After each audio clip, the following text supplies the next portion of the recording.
Hello dear students, welcome back to our online classes.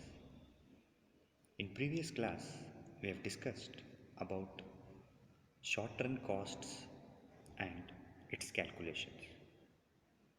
So in today's class, we'll see the long-run costs, types of long-run costs and shapes of long-run costs. The question will be in this form. Explain the shapes of long-run cost curves which carries 6 marks. And you know students, the time element is very important in production activities. So the time period in which all inputs needed for production can be changed is called long run. Here all inputs are nothing but factors of production and all factors are available in the long run. And the point to be noted here, there are no fixed costs. Means all the costs or all the factors can be changed. So there is no concept called as fixed costs. And therefore, total cost and the total variable cost coincide in the long run. It means there is no total variable cost as we studied in short run. So here all costs are coinciding total cost. Now there are two types of long run costs. They are LRAC and LRMC. Now what is this LRAC? It is nothing but long run average cost and long run marginal cost. Now what do you mean by this long run average cost? It is nothing but cost per unit of output in the long run is called LRAC. Then what is marginal cost? It is the additional cost. So that is the change in the total cost per unit of change in output is called long run marginal cost. It's long run marginal cost. It is our long run marginal cost. It is long run marginal cost.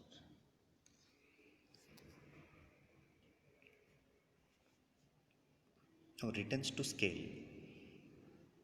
We have studied that law of returns to scale. It can be in the LRAC. There are three types of returns to scale, mainly IRS, CRS and DRS. What is this IRS, CRS and DRS? You already studied in the law what is IRS. It is nothing but increasing returns to scale. Now why it is called increasing returns to scale? Because if we increase all the inputs by a certain proportion, output increases by more than that proportion. So it is called increasing returns to scale. So what we are increasing the inputs, so the result or outcome or the output is more than that. So it is called as increasing returns to scale. It is a very good position for the producer to continue the production. Now, it must be the case that as long as IRS operates. Now, why this IRS is operating? Because of economies. Economies are nothing but advantages. When the firm is producing large quantities and in long run, the firm will enjoy these advantages. And because of these advantages, average cost falls as the firm increases output.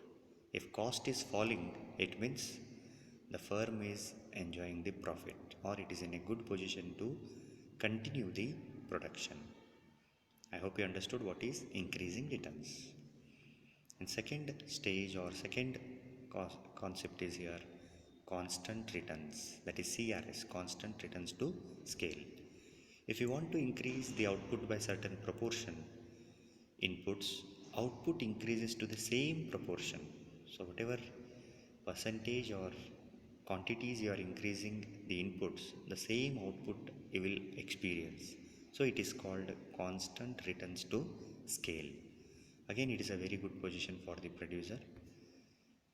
where we'll see what happens in constant returns to scale on our average cost. CRS implies a proportional increase in inputs resulting in a proportional increase in output. So, the average cost remains constant as long as CRS operates. Now, the third stage is decreasing returns to scale. If you want to increase the output by a certain proportion, inputs needed to be increased by more than that proportion is called DRS. It means you are increasing the inputs by 20%, but the output is changing by only 12 to 15%. So it is called decreasing returns to scale. Now here what happens to our average cost? As a result, cost also increases by more than proportion as long as DRS operates. Now IRS was operating because of economies or advantages. Now DRS is operating or experienced because of diseconomies. Diseconomies are nothing but disadvantages the firm is producing while production activities.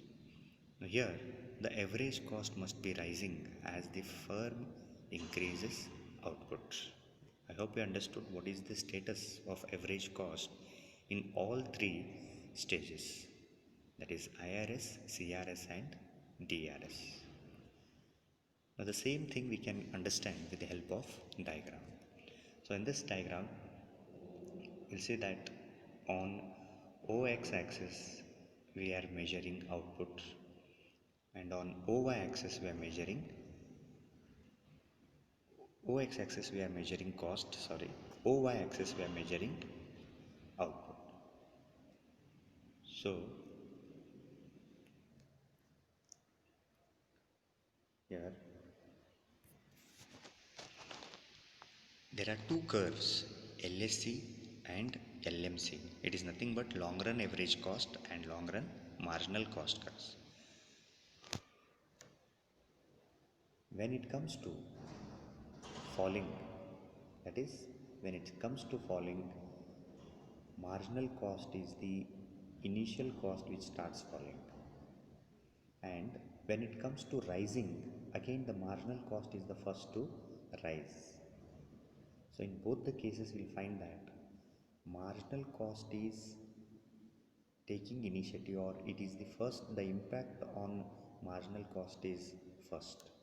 So when it comes to falling, marginal cost is earlier, and when it comes to rising, again marginal cost is earlier.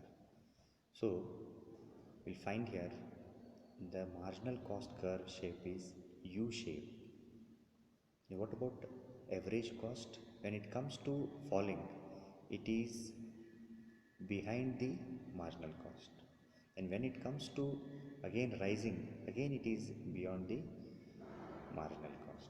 It means average cost is more consistent cost as compared to marginal cost. Average cost is more broader and consistent U-shaped curve. Marginal cost is narrow and inconsistent U-shape. I hope you understood. Both are U-shaped, but the point to be noted, which is more inconsistent, marginal cost is more inconsistent, and average cost is consistently falling, becomes constant, then start rising. So for the first unit of output, both marginal cost and average cost are same. Then as output increases, LAC initially falls, then after a certain point it rises. Next point to be noted here, as long as the average cost is falling, marginal cost must be less than the average cost. When the average cost is rising, marginal cost must be greater than average cost. So the same thing what I told now. And therefore LMC curve or LAC curve is U-shaped. Now in this position you'll find this is the position where the firm is enjoying IRS. It is enjoying IRS, that is increasing returns to scale. If both the costs, that is marginal cost and average cost, both the costs are falling, it means the firm is enjoying the uh, profits, or it is because of economies increasing returns to scale. The firm is enjoying increasing returns to scale. When it comes or reaches to the Q output, here we find the firm will be reaching to the second stage, constant returns to scale, where the long run marginal cost and long run average cost both are intersected. The point where a point where both LMC and LAC are intersecting, so that quantity the firm will be enjoying constant returns to scale. Now beyond this point or beyond this Q quantity, if the firm is producing another unit Q1, we'll find that both the costs are increasing. It is average cost or marginal cost. So here the firm will start enjoying or start facing the third stage, that is diminishing returns to scale. The return starts diminishing here. So the Q point is the best point for the producer to produce, because here the firm is enjoying the constant returns to scale. Beyond this point or beyond this quantity, the firm will have to face the losses. The cost starts rising. Cost starts rising means it is a loss. Here in first stage, the costs, both the costs are falling, so it is a advantage. I hope you understood what is LMC and LAC, that is long run marginal cost and long run average cost.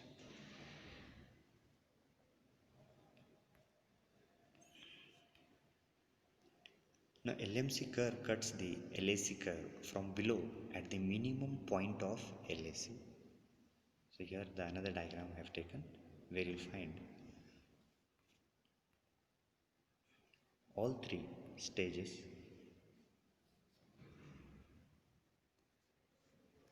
all three stages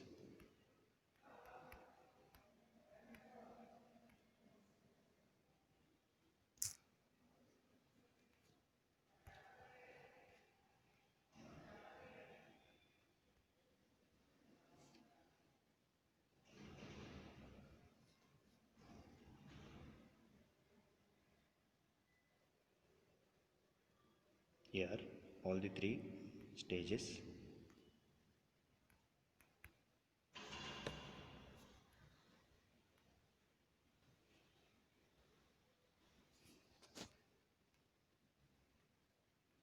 sorry, that is IRS, CRS and DRS. So here in this diagram we are focusing on average cost, long run average cost. So here you'll find that the initial stage when it is falling, that is your increasing returns to scale. Then as the firm continues the production, here it reaches the A point. So here why the costs are falling initially? Because of economies of scale. The economies are nothing but advantages.